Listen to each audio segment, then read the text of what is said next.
ჩვენ არ გვაქვს თავისუფალი ნება. შესაბამისად არ გვაქვს არჩევანი და შესაბამისად არ გვაქვს თავისუფლება. სანამ ადამიანი არ აღიარებს, შინაგანად არ გაითავისებს იმას, რომ არ გვაქვს თავისუფალი ნება, აი ამ მდგომარეობით თავისუფლებაზე, სიყვარულზე, კონსტრუქციულ ოჯახზე, განთავისუფლებაზე, სულიერებაზე, ღმერთზე, უბრალოდ ილუზია ამაზე საუბარი. მე გავაზიარებ ჩემს მოსაზრებებს, ჩემს დაკვირვებებს, შენ კიდევ აიღე ის, რაც მოგწონს და დანარჩენი დატოვე.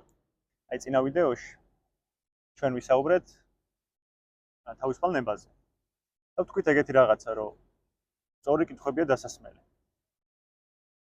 და სანამ ამ კითხვებს დავსვავთ, დაუცილებლად დავსვავთ, სანამ ამ კითხვებს დავსვავთ, ჯერ გვჭირდება დავაკვირდეთ, რაში გამოიხატება ჩვენი არათავისუფალი ნება, ჩვენი ინსტინქტურობა, რა, მთლიანად ცხოველურ მოწყობაზე დამყარებული ინსტინქტები და იმპულსები რაში გამოიხატება. ამისთვის საჭიროა, რომ გავაკეთოს განსხვავება იმპულსორობასა და სპონტანურობას შორის. ძალიან დიდი ხანი ვფიქრობდი, რომ სპონტანურობა და იმპულსურობა ფაქტობრივად ერთ და იგივე რაღაცა იყო. იმპულსურობა მკვდარია, მთლიანად მატრიცული, განპირობებული მოქმედებები არის, რაც ნიშნავს, რომ გამოიხატება ქმედებაში, რომელიც აღიძვრება ფიქრის სახით გონებაში, არ ხდება პაუზა, არ ხდება კითხვის დასმა, რამდენად კონსტრუქციულია ეს აზრი და მაშინვე გადადის ქმედებაში. ანუ როდესაც ადამიანს გააჩნია უჩნდება აზრი და ვერ აკეთებს პაუზას ამ გაჩენილ აზრსა და მოქმედებას შორის, ეს არის იმპულსური ქმედება. და სპონტანური ქმედება არის ცოცხალი ამ იმპულსურობისგან განსხვავებით. სპონტანურობა არის გააზრებული, არა მიჯაჭვული აზრებსა და ემოციებს, არამედ სიცოცხლით სავსე მოქმედება, როდესაც პირდაპირ კავშირში ვარ ჩემს ცნობიერებასთან, განვიცდი აქ და ახლა ყოფობას, განთავისუფლებული ვარ წარსულის ნარჩენებისგან და არ ვშფოთავ მომავალით. ჩემი ქმედება არ არის გამოწვეული მოლოდინით და არ ემყარება არანაირ იმედს. მოქმედებ, იმიტომ რომ შევიგრძნობ ამ მომენტს, სუნთქავ, მადლიერი ვარ სიცოცხლის, მიხარია გადადგმული ნაბიჯი, კონტაქტში ვარ ბუნებასთან და ეს ენერგიის სახით იწვევს ქმედებას და ეს ქმედება დაუგეგმავი ქმედება, რომელიც გამოწვეულია სიცოცხლის ენერგიისგან, ეს არის სპონტანურობა. ანუ სპონტანურობა არის განცალკევებული წარსულის და მომავლის მიჯაჭვულობებისგან. აქ და ახლა ქმედება არის სპონტანური. ხოლო ნებისმიერი მიზეზშედეგობრივი ქმედება, მოლოდინით ქმედება, ინსტინქტური ქმედება, გათვლილი, სტრატეგიული ქმედება, ეს უკვე არის იმპულსური ქმედება, რომელიც აუცილებლად გამოიწვევს საკუთარი თავის და სხვების დაზიანებას, არა მარტო ფიზიკურად, არამედ ემოციურ დონეზეც. იმისათვის, რომ დავფიქრდეთ, როგორია ჩვენი აი ეს ცხოველური ინსტინქტური ქმედებები და რატომაც ვიძახი, რომ არ გვაქვს თავისუფალი ნება, ამისთვის ჯერ უნდა დავაკვირდეთ ჩვენს აზრებს და ჩვენს ემოციებს. ხო, ეგეც საინტერესოა, აზრებს როცა ვიძახი, თავისკენ მიუთითებთ რა და ემოციებს სხეულისკენ და მაგალითად ტიბეტში პირიქით არის. აქ არის აზროვნება რა. აზროვნება აქ ხდება. ჩვენ რო ესე ლამალინა იძახის ხოლმე, ჩვენ რო ვიძახით, რომ კაცი ვერ არისო, იქ იძახიან ეს კაცი ვერ არისო რა. ხო, ეგეც ძალიან პატერნული არის, განსხვავება არის. გააჩნია ვის საიდან იყურება რა. თუ გონებით ვიყურებით, გონია რომ ყველაფერი გონებაში ხდება და ეს გონება ხდება მე ჩვენი ხუთი. და სინამდვილეში რაც გვჭირდება ეს არის რომ მთელი ეს ენერგია რაც თავზე არის მიმართული, გულისკენ ჩავიტანოთ და გულიდან დავიწყოთ ყურება რა და ამ შემთხვევაში ნაკლები არის მიჯაჭვულობა აზრებზე და ემოციებზე. და რო დავაკვირდეთ ახლა როგორ მუშაობს ჩვენი გონება რა. აბსოლუტურად ნებისმიერი საგნის ადამიანის მიმართ რაღაც შეხედულება მაქვს. ანუ რაღაც ამბავს უყვები საკუთარ თავს. აზრი როგორ ჩდება რა. ფიქრის სახით შეიძლება ცალკეული ფიქრები დანაწევრებული შემოვიდეს, მაგრამ კონცეფცია ჩდება გონებაში და ერთი ფიქრის მიბმა მეორეზე ქმნის რაღაც ისტორიას. და ეს ისტორია იმდენად მძაფრი ემოციების გამომწვევი არის ჩემში, რომ ეს ისტორია ხდება დამაჯერებელი, ვიჯერებ ამ ისტორიას და ვიწყებ ამ ისტორიაში ცხოვრებას. ეს ისტორია შეიძლება გაგრძელდეს, რავი, 1 საათი, შეიძლება 1 კვირა, შეიძლება 1 თვე, შეიძლება 10,000-ობით წელი. რაშიც შეიძლება კაცობრიობა ცხოვრობდეს. მაგრამ თუ ჩემ თავზე ვილაპარაკებ, რამდენი წელსაც ვარ, იმდენი წელი ვუყვები სხვადასხვა ისტორია საკუთარ თავს, ადამიანების მიმართ, პარტნიორების მიმართ, მეგობრების მიმართ, სამსახურის მიმართ, ფულის მიმართ, ღმერთის მიმართ. რაღაც ისტორიებს ყვები, ამ ისტორიებს ვიჯერებ და ამ ისტორიაში ვცხოვრობ. რაც ქვეცნობიერ დონეზე, ჩემი გონის დონეზე არ არის რეალური, მაგრამ ჩემს გონებას ამ უხეშ მატერიაში გონია რეალური და არარეალურის და რეალურის ერთმანეთზე ხახუნი ქმნის დაბნეულობას. დაბნეულობა შეგვიძლია ასევე დავარქვათ პანიკური შეტევა, შფოთი,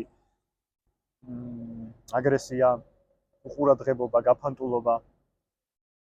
ანუ, როდესაც ვიმყოფები ილუზიაში და მთელი ჩემი გონება არის ჩემივე მოგონილი ისტორიების манипуляციის ქვეშ და მოგონილი ისტორიები დავიჯერე და მგონია რეალობა, ეს იწვევს დაბნეულობას და გაურკვევლობას.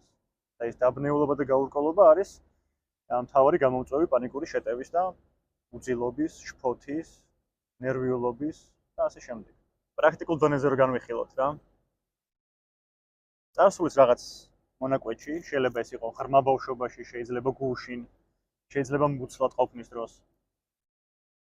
რაღაც ისეთ სიტუაციაში მოვხვდი, რომელიც ჩემთვის აღიქმებოდა არაუსაფრთხოდ. ეს შეიძლება ფაქტად მართლა არაუსაფრთხო იყოს, ან შეიძლება არც იყო ფაქტად არაუსაფრთხო, მაგრამ იმ შემთხვევაში, იმ კონკრეტულ მომენტში ჩემში განიცდებოდა როგორც არაუსაფრთხო გარემო. განვიცადე ჩემთვის იმ დროს გაურკვეველი ემოციები, რადგან შეიძლება ყოფილიყავი ძალიან პატარა, ან დაბნეული და რაღაც ემოციები შემოვიდა ჩემში და ემოციებმაც ასევე დამაბნია, ვერ დავარქვი სახელი და გადარჩენის ინსტინქტის დონეზე ეს ემოციები გადაუმალე, ჩაუპრესე, რა თქმა უნდა, სხეულში. ნებისმიერი განუცდელი ემოცია ინახება ჩემს სხეულში. არ არსებობს განუცდელი და უკუგდებული ემოცია, რომელიც თავს არ გამოიჩენს და თავს გამოიჩენს ბევრად მძაფრ გამოვლენებაში. როგორც ლამალინა იტყოდა, მე თუ ემოციას ვეცდები, რომ გავუშვა, გადაუმალო, ხელი უკრა, გავაგდო, მომეპარება ზურგიდან, შემომახტება კისერზე და მაწვალებს იქამდე, სანამ თვალს არ გაუხწორებ და არ ვიტყვი, რომ მე შენ გხედავ და გაღიარებ, რომ აქ ხარ. ემოციების განცდა სასიცოცხლოდ მნიშვნელოვანია. და ეს ემოციები, როგორც ვთქვი, შედეგი არის იმ ფიქრების და იმ ისტორიების, რასაც საკუთარ თავს ვუყვები. ესე იგი, პირველი საჭირო არის, რომ დავაფიქსირო ისტორიები, რასაც საკუთარ თავს ვუყვები და ეს ხდება მომენტიდან მომენტამდე. მომენტიდან მომენტამდე მჭირდება, რომ საკუთარ თავს დავაკვირდე და ვნახო რა ისტორიებს ვუყვები. ამ მოყოლილი ისტორიების შემდეგ ჩნდება ემოციები, რაც განიცდება სხეულში. ანუ ერთი არის, რომ მე ვაკვირდები ჩემს აზრებს და ისტორიებს და მეორე არის ვაკვირდები ჩემს სხეულს, სად განიცდება ეს ემოცია. და მე მჭირდება ვისწავლო ამ ემოციებთან დარჩენა. ისე რომ არ ვებრძოლო ისტორიებს და არ ჩავახშო ემოციური შეგრძნებები. რადგან აი ეს ბავშვობის ისტორია, რაც მოვყევი, რომ ბავშვობაში ან წარსულის რაღაც მონაკვეთში მე განვიცადე რაღაც ემოცია, ვერ დავარქვი სახელი და გადაუმალე სხეულში. ეს ჩემში არსებობს. და იარსებებს იქამდე, სანამ არ დავიწყებ ამ ემოციის აღიარებას. ეს შიში, რაც ბავშვობაში განვიცადე და სანამ გაუცნობიერებლად არსებობს ისევ ეს ემოცია ჩემში, რამდენჯერაც მსგავს სიტუაციას წავაწყდები ცხოვრებისეულ მოცემულობაში, რაც მახსენებს აი ამ ბავშვურ ტრაუმას. შეიძლება იგივე საკითხი არ ხდებოდეს, მაგრამ ემოციურ დონეზე მახსენებდეს იმ ემოციას, რაც მაშინ განვიცადე, ეს ზუსტად იგივე დაბნეულობაში და გაურკვევლობაში მომყოფებს. და ეს ჩემთვის იმდენად უცნობი არის და იმდენად შემაშინებელი არის და იმდენად ისევ დაუცველად გრძნობ თავს, რომ მე ჩემ და გაუაზრებლად ვიწყებ ადამიანების ან საგნების ან ქმედებების მეშვეობით ამ ემოციის განეიტრალებას. ანუ თავის გართობას. ანუ ყურადღების გადატანას. ანუ გავაკეთებ ყველაფერს, რომ იმ ემოციამ, რაც იმ მომენტში აღიძრა ჩემში, ძალა დაკარგოს.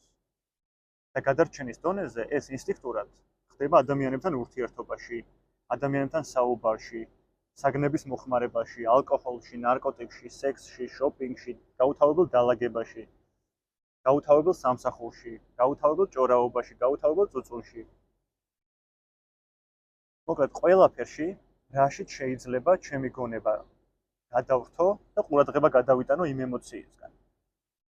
რადგან ჩემთვის იმდენად დამაბნეველი და გაურკვეველი იყო პირველ ეტაპზე, როცა პირველ საწყისში განვიცადე, დღესაც როცა მსგავსი ემოცია მიჩნდება, მგონია რომ ზუსტად იგივე დამემართება და ყველაფერს გავაკეთებ ინსტინქტურ დონეზე, რომ ეს ყველაფერი გადავმალვა. და რა გამოდის?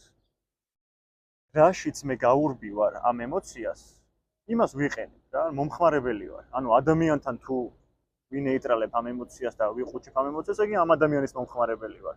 თუ ალკოჰოლში ვიყუჩებ, ალკოჰოლის მომხმარებელი ვარ, თუ სექსში ვიყუჩებ, სექსის მომხმარებელი ვარ.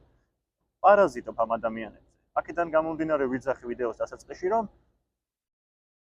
სანამ მე არ ვაცნობიერებ, ან მინიმუმ არ ვიაზრებ იმას, რომ ყველაფერი ინსტინქტურ დონეზე ხდება ჩემს ცხოვრებაში,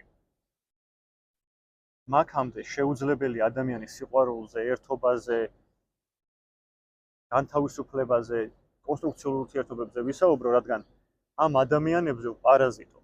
ეს ადამიანები მჭირდება, რომ ჩემი ემოციური საჭიროებები დააკმაყოფილონ. ჩემი უსაფრთხოება შექმნან ემოციური, სადაც ირაკლი განიცდის სიმშვიდეს. მაგრამ ეს ყველაფერი მათი დამსახურება იქნება და არა ჩემი. ანუ ეს ადამიანები მე მჭირდება, იმიტომ რომ დამეხმარონ არ განვიცადო იგივე არაუსაფრთხოება, რაც ერთდროს განვიცადე. ფაქტობრივად პარაზიტი ვარ ამ ადამიანებისთვის და დანაირად შეიძლება მე ვისაუბრო ამ ადამიანების სიყვარულზე. ან თუნდაც მედიტაციური პრაქტიკები ავიღოთ, მანტრული პრაქტიკები, ლოცვის პრაქტიკები, თუ ეს ყველაფერი მომხმარებლის დონეზე ხდება იმისთვის, რომ მე თავი ავარიდო შფოთს, ეს რა თქმა უნდა შედეგს ვერ გამოიღებს. ნებისმიერი პრაქტიკა მუშაობს მაშინ, როდესაც მე სრულ პასუხისგებლობას ვიღებ საკუთარ აზრებზე, საკუთარ ემოციებზე და მზაობას ვაცხადებ. პირველი მზაობის პირველი ეტაპი არის ის, რომ უძლურებას ვაცხადებ და ვაღიარებ, რომ ჩემში ეს ინსტინქტური მოქმედებები არის. ვაღიარებ, რომ ადამიანები და საგნები მჭირდება იმისთვის, რომ ემოციური მდგომარეობა გამოვიუმჯობესო, იმისთვის, რომ თავში ხმაური დავაწყნარო და ამის შემდეგ არის მზაობა, რომ ნებისმიერი ქმედება, რაც ჩემს ცხოვრებაში სწავლების სახით, პრაქტიკის სახით, ლოცვის სახით, მოქმედების სახით შემოდის, ეს ყველაფერი ხდება იმიტომ, რომ მე ვიღებ პასუხისგებლობას, გავიცნო საკუთარი თავი, გავიცნო საკუთარი ემოციები, ვაღიარო და მივცე მათ უფლება არსებობის, რადგან ჩემი გამოცდილების შემადგენელი ნაწილებია. მე რაც ვარ ჩემი გამოცდილებები. და ახალი მაშინებს, იმიტომ რომ ჯერ ეს გამოცდილებაში არ მქონია. ამიტომ მე მჭირდება ავიღო პასუხისგებლობა და ჩემი ქმედებებით დავიწყო ახალი გამოცდილებების მიღება. ეს არის გზა, რასაც გამოვყავარ ინსტინქტური ქმედებებიდან, რასაც ვეძახი, რომ არ გვაქვს თავისუფალი ნება, რადგან ჩვენ არჩევანს ვერ ვაკეთებთ პასუხისგებლობასა და გართობას შორის. გართობა როგორც გახალისება, როგორც ყურადღების გადატანა, როგორც ამ ემოციების თავის არიდება, მაგრამ ჯანსაღი გზა რეალურად ამ ემოციებთან შვიდობიანი თანაცხოვრების არის ის, რომ ავიღო პასუხისგებლობა, დავაკვირდე რა ისტორიას უყვები საკუთარ თავს, დავინახო, რომ მე აქ ვარ და ჩემი ისტორიები იქით არის, მე არ ვარ ჩემი აზრები, მე არ ვარ ჩემი ემოციები, მაგრამ ეს ყველაფერი ჩემია. და მე ამათ ჭირდებათ რომ ვაღიარო. მე მჭირდება ვისწავლო საკუთარ თავთან დარჩენა, რომ გამოვიდე ინსტინქტური ქმედებებიდან. ამისთვის კიდევ ერთხელ მჭირდება ვაღიარო, რომ მე არ მაქვს თავისუფალი ნება. ჩემი ქმედებები ავტომატურ რეჟიმში მიდრეკილია გაირთოს თავი. თავი აარიდოს მძაფ ემოციებს. არ დარჩეს მარტო. რაშიც მჭირდებიან ადამიანები. ამ ადამიანებზე პარაზიტობ. და პარაზიტს არ შეუძლია ისაუბროს სიყვარულზე, ერთობაზე, ღმერთზე, იმიტომ რომ მომხმარებელია. თავის სარგებელი აინტერესებს მხოლოდ. მაგრამ რაც ამსაც ვიწყებ პასუხისმგებლობის აღებას საკუთარ აზრებზე, საკუთარ ემოციებზე, საკუთარ ქმედებებზე, საკუთარ პრაქტიკაზე, მასწავლებელთან ურთიერთობაზე, აზრის კითხვაზე, დახმარების მოთხოვნაზე, უძულურების აღიარებაზე. აი ამას როგორც კი ვიწყებ, ჩემში აღიძურება ენერგია, რომელსაც გამოვყავარ ინსტინქტური ქმედებებიდან. მივდივარ თავისუფალი ნების აღაზრვისკენ და შევიმეცნებ საკუთარ თავს.